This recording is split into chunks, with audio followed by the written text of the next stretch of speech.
So we're in the midst of a global revolution to redesign society to last over time. Now, what are our options? We have wind, we have solar, we have legislation, but all those can kind of leave the individual feeling a little bit helpless. But we also have human power. This is an energy-generating dance floor at a nightclub in Rotterdam. And I like human power. It's about participation, as David said, engagement, and engaging the senses, because what we really need is a consciousness shift. And behavior change and action follows either crisis or inspiration. And if we wait for crisis, then we're being reactive and the damage has already been done. So what we need to do is inspire the masses to take action. When I graduated college, it was right after 9/11 happened, and it's a similar job market to what we have right now. And so I decided to continue the party for a little bit and travel around for a while. But then a few years later, I was offered an opportunity to work for a green building company here in the Bay Area. Learned about passive solar and radiant heating and blue jean insulation and the growing green building movement. But I think it was a little ahead of its time and the building failed, so I did it. I took the plunge. Corporate America. I was not very happy in this environment. I even had a picture of this guy rock climbing underneath the overhang in Thailand over the water. Put it over my clock, because every time I would, just wanted to get out of there, I would put that to try and be motivated. Okay, I'm going to make enough money to make it to Thailand.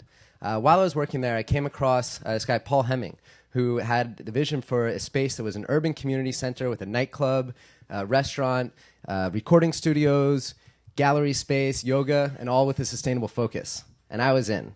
And I went back to my cube the next morning, and I knew that that wouldn't last much longer. So on Halloween, I buzzed the sides of my head and went in with a mohawk and handed in my letter of resignation. I was free.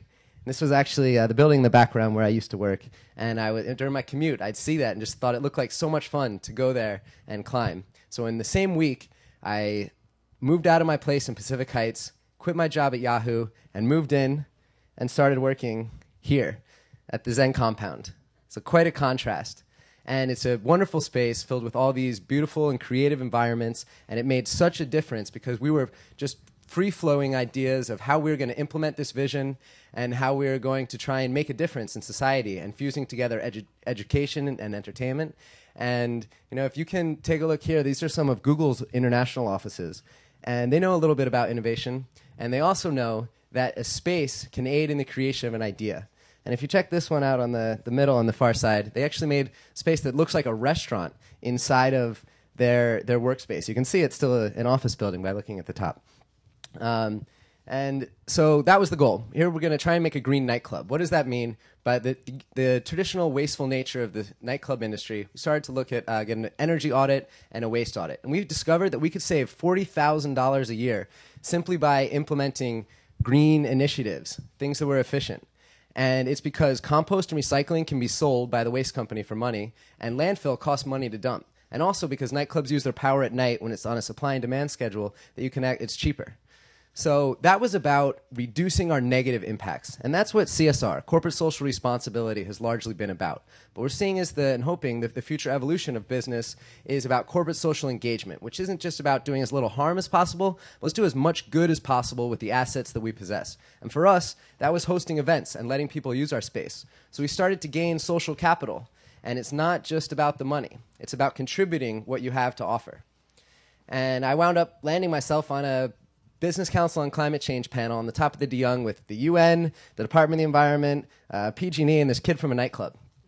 And after the panel, one of the co-panelists said, "Hey, your space sounds pretty cool. How would you like to host the Tibetan Oracle on Friday?" We said, "Sure." So we wound up picking up the spiritual advisor to the Dalai Lama and his monk entourage in our party bus with disco ball and leopard print seats, and brought him back to our space. And he came to America for the first time to give a 11-city tour, a spiritual perspective on climate change. And this is where I started to learn about the connection between spirituality and sustainability, and really that they have the same message, that what you do that affects someone else affects yourself, both good and bad.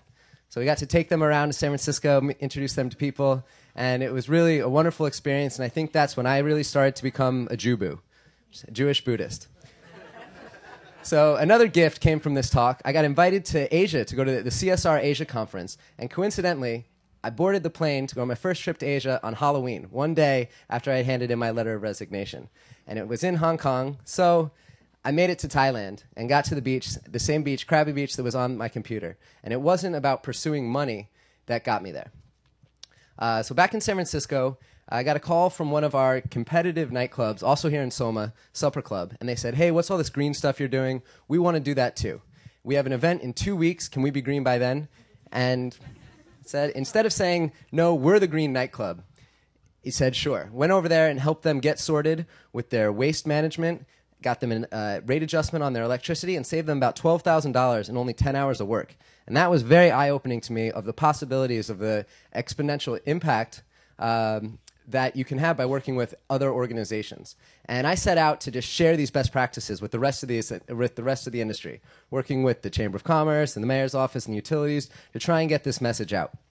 And I decided to build a coalition of venues to share these best practices and of third spaces.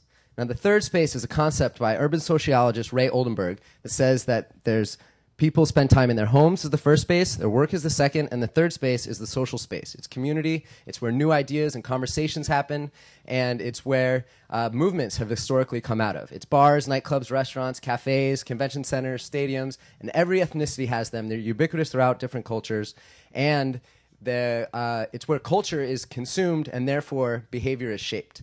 And if we can spend time in this area, that we're having more conversations, more ideas are being spread. So the other commonality is that they're all selling food and liquid, and therefore can reduce their waste that goes to landfill to almost nothing. So it's that fact and the fact that of the cultural relevance that I believe that the third space is the key to impacting mass behavior change and consciousness shift. So just saving money alone wasn't enough. It wasn't happening. Not as many people were jumping on board. I thought this was a no-brainer. If you're not doing it, you're not being a good business person. But it still wasn't enough. But now, in San Francisco, it's the law. As of October 21st, San Francisco is the first city that has passed a mandatory ordinance that requires its residents to sort their waste into compost and recycling and landfill. And we're already at 72%, leading the rest of the country substantially, and we're trying to get to 100% by 2020. So now it is the goal to get San Francisco venues, their third spaces, to be the first sector that is completely compliant with the new ordinance. Buckminster Fuller said here, pollution is nothing but the resources we are not harvesting. We allow them to disperse because we are ignorant of their value. That's right, trash, waste, it has value. You can do things with it. You can make energy with it. You can grow new food with it. It has nutrients. And I also like that it's tied to behavior. What you do with your waste directly affects how you feel and what you do and your behavior. So in nature, there is no waste. We need to start to have a full cycle thinking, kind of like this book that's right here, Cradle to Cradle, that in nature, there is no waste. And I don't care how many solar panels we put up, if we don't adjust our relationship to the earth and its resources, we're going to be forced to change by a crisis. So that's why I'm saying that brown is going to become the new green. Because green has been it's been trendy and fashionable, and that's great for awareness, but it's time for action. We need to get our hands dirty. So the sustainable movement and movements in general, kind of like an archipelago system, that there are individual efforts and organizations that really need bridges between them so that we can fuse our collective intentions. And I believe that the third spaces can serve as that bridge, and so it's all of our responsibility and obligations to go out and have fun. So I'll see you there. Thank you.